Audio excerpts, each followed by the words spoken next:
ہمارے YouTube channel Sumaiya للبنات کو subscribe کریں اور لائک اور شیئر ضرور کریں۔ روزے کے مسائل۔ اللہ تعالیٰ کا قرب حاصل کرنے کے لیے رمضان ایک بہترین مہینہ ہے۔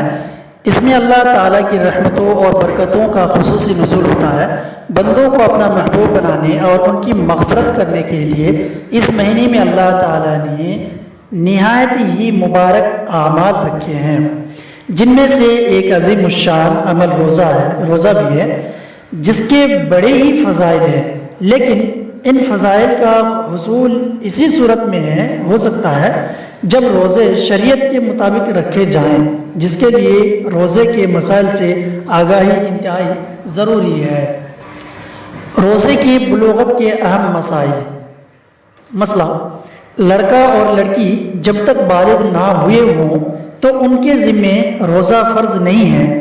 یہی وجہ ہے کہ اگر نابالغ لڑکا یا لڑکی روزہ رکھ کر توڑ دے تو اس کے ذمے اس روزے کی قضا بھی نہیں ہے۔ البتہ جب لڑکا یا لڑکی بالغ ہو جائیں تو بالغ ہوتے ہی ان کے ذمے روزہ فرض ہو جاتے ہیں۔ جو نابالغ بچہ یا بچی رمضان کے مہینے میں صبح صادق سے پہلے بالغ ہو جائے تو اس کے ذمے اس دن کا روزہ رکھنا بھی فرض ہے۔ نابالغ بچے یا بچی کا روزہ رکھنا بھی بالکل جائز ہے، بلکہ اس کے لیے اجر و ثواب کا باعث ہے اور یہ روزہ نفلی شمار ہوگا۔ اس لیے اگر انہیں روزہ رکھنے کی طاقت ہو تو ان کو روزے کو رکھنے کی بھرپور ترغیب دینی چاہیے، بلکہ بلوغت کے قریب ہونے کے باوجود بھی اگر روزے نہ رکھے تو انہیں مؤثر طریقے سے مناسب تنبیہ بھی کرنی چاہیے تاکہ عادت پڑ جائے اور بلوغت کے بعد انہیں روزہ رکھنے میں آسانی رہے۔ جب لڑکے کی عمر اسلامی سال کے اعتبار سے 12 سال اور لڑکی کی عمر 9 سال ہو جائے تو اس کے بعد جب بھی بلوغت کی علامت جیسے لڑکے کو احتلام، انزال وغیرہ اور لڑکی کو ماہواری، احتلام وغیرہ ظاہر ہو جائے تو یہ دونوں بالغ ہو جاتے ہیں۔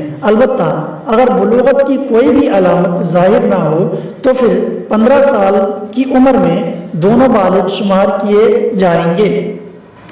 روزے کی نیت کے مسائل۔ روزے کے لیے نیت کا حکم۔ روزے کے لیے نیت فرض ہے، بغیر نیت کے روزہ نہیں ہوتا۔ نیت کی حقیقت: نیت دل کے ارادے اور عزم کا نام ہے کہ دل میں ہی یہ نیت ہو کہ اللہ تعالیٰ کی رضا کے لیے روزہ رکھتا ہوں۔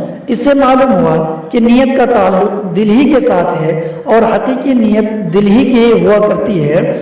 اس لیے دل میں نیت کر لی تو یہ بھی کافی ہے۔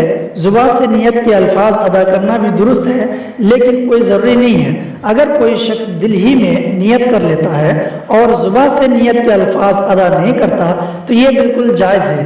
عربی زبان میں نیت کرنے کا حکم: نیت کے الفاظ ہر شخص اپنی اپنی زبان میں بھی ادا کر سکتا ہے۔ اسی طرح نیت عربی میں کرنا بھی درست ہے، لیکن ضروری نہیں ہے۔ آج کل عوام میں نیت کے الفاظ مشہور ہیں: وَبِصَوْمِ غَدٍ نَوَيْتُ مِنْ شَهْرِ رَمَضَانَ، حتیٰ کہ بعض لوگ اس کو سحری کی دعا بھی سمجھتے ہیں، لیکن کیلنڈر اور دیگر چیزوں کے ذریعے اس کی اشاعت کا اہتمام بھی کرتے ہیں۔ یاد رہے کہ یہ سحری کی دعا تو ہرگز نہیں، البتہ ان الفاظ کے ساتھ نیت کرنا درست تو ہے، لیکن یہ الفاظ قرآن و سنت سے ثابت نہیں ہے، اس لیے ان الفاظ کو سنت یا ضروری نہ سمجھا جائے۔ اسی طرح اس کی اشاعت کا اس قدر اہتمام بھی ایک بے بنیاد بات ہے۔ اس سے بڑی غلط فہمیاں پیدا ہوتی ہیں، لوگ صحیح مسئلے سے ناواقف رہتے ہیں۔ نیت کب تک کی جا سکتی ہے؟ نصف النہار کا معنی ہے آدھا دن، صبح صادق سے لے کر سورج غروب ہونے تک پورے دن کا جتنا بھی وقت ہے اس کے آدھے وقت کو نصف النہار شرعی کہتے ہیں، یعنی شریعت کی نگاہ میں آدھا دن یہیں تک ہوتا ہے۔ رمضان کے روزے کی نیت رات سے بھی درست ہے اور سحری کے وقت یعنی صبح صادق سے پہلے بھی درست ہے۔ البتہ جس شخص نے سحری کے وقت بھی نیت نہیں کی، یہاں تک کہ صبح صادق کا وقت داخل ہو گیا تو وہ نصف النہار شرعی سے پہلے روزے کی نیت کر سکتا ہے، اس شرط کے ساتھ کہ صبح صادق طلوع ہونے کے بعد کچھ کھایا پیا نہ ہو۔ اسی طرح وہ حضرات جو سحری سے رہ جاتے ہوں اور صبح صادق کے بعد ہی بیدار ہو جاتے ہوں تو ان کے لیے بھی اتنی سہولت ہے کہ وہ نصف النہار شروع سے پہلے نیت کر کے روزہ رکھ لیا کریں، اس شرط کے ساتھ کہ صبح صادق کے بعد کچھ کھایا پیا نہ ہو۔ نفلی، قضا اور کفارے کے روزوں کی نیت کب تک کی جا سکتی ہے؟ یہی حکم نفلی روزوں کا بھی ہے کہ اگر صبح صادق کے بعد کچھ کھایا پیا نہ ہو تو نصف النہار شروع سے پہلے تک ان کی نیت درست ہے۔ البتہ قضا اور کفارے کے روزوں کی نیت بھی صبح صادق سے پہلے کرنی ضروری ہے۔ اگر کسی نے صبح صادق سے پہلے نیت نہیں کی تو صبح صادق کے بعد ان روزوں کی نیت معتبر نہیں ہے۔ سحری کے احکام، سحری کی فضیلت، سحری کھانا سنت اور باعث برکت ہے۔ حضور اقدس صلی اللہ علیہ وسلم نے سحری کرنے کی ترغیب دی ہے، اس لیے سحری کا اہتمام ہونا چاہیے، اس سے روزہ رکھنے میں قوت بھی رہتی ہے۔ اگر دل نہ بھی چاہے تو بھی کچھ نہ کچھ کھا پی لینا چاہیے، بھلے پانی ہی پی لے تب بھی کافی ہے، لیکن اگر کسی نے نہایت منہ ہی روزہ رکھ لیا تب بھی درست ہے، یعنی کچھ بھی نہیں کھایا پیا ہو اور اس نے روزہ رکھ لیا تو بھی درست ہے، ایسے بھی روزہ رکھ سکتے ہیں۔ سحری کا وقت رات ہی میں ہے۔ قرآن و سنت کی روشنی میں یہ بات سامنے آتی ہے کہ سحری کا وقت رات ہی کو ہے، کہ جب تک رات ہے تو سحری کی جا سکتی ہے، لیکن جیسی ہی رات ختم ہو جائے تو سحری کا وقت بھی ختم ہو جاتا ہے، اور یہ بات بھی بالکل واضح ہے کہ صبح صادق ہوتے ہی رات ختم ہو جاتی ہے اور دن شروع ہو جاتا ہے۔ اس بات کو قرآن و سنت اور دیگر شرعی دلائل کی روشنی میں سمجھنے کی کوشش کرتے ہیں۔ اللہ تعالیٰ قرآن کریم کے اندر سحری اور افطاری سے متعلق فرماتے ہیں وَكُلُوا وَاشْرَبُوا حَتَّى يَتَبَيَّنَ لَكُمُ الْخَيْطُ الْأَبْيَضُ مِنَ الْخَيْطِ الْأَسْوَدِ مِنَ الْفَجْرِ ثُمَّ أَتِمُّوا الصِّيَامَ إِلَى اللَّيْلِ، سورۃ البقرہ آیت نمبر 187۔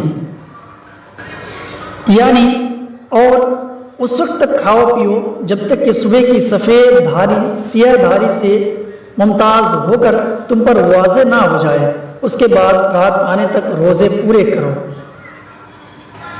اس آیت کریمہ میں اللہ تعالیٰ نے رات کو سیاہ دھاگے جبکہ صبح صادق کو سفید دھاگے سے تشبیہ دی ہے، اور کھانے پینے کی آخری حد بھی بیان فرما دی ہے کہ اس وقت تک کھاتے پیتے رہو جب تک صبح صادق طلوع نہ ہو جائے، جس کا واضح مطلب یہ ہے کہ کھانا پینا رات ہی کو درست ہے، اور جب صبح صادق طلوع ہو جائے تو اس کے بعد کھانا جائز نہیں ہے۔ اس آیت سے سحری کا آخری وقت بخوبی معلوم ہو جاتا ہے کہ سحری رات ہی کو بند کرنی ضروری ہے، اور اس سے یہ اہم مسئلہ بھی واضح ہوا کہ سحری بند کرنے کا تعلق صبح صادق کے ساتھ ہے، نہ کہ اذان کے ساتھ، جس کا مطلب یہ ہے کہ اذان بھلے نہ ہوئی ہو لیکن صبح صادق ہو چکی ہو تو اس کے بعد کھانا جائز نہیں ہے۔ ہمارے یوٹیوب چینل سمجھ بنات کو سبسکرائب کریں اور لائک اور شیئر ضرور کریں۔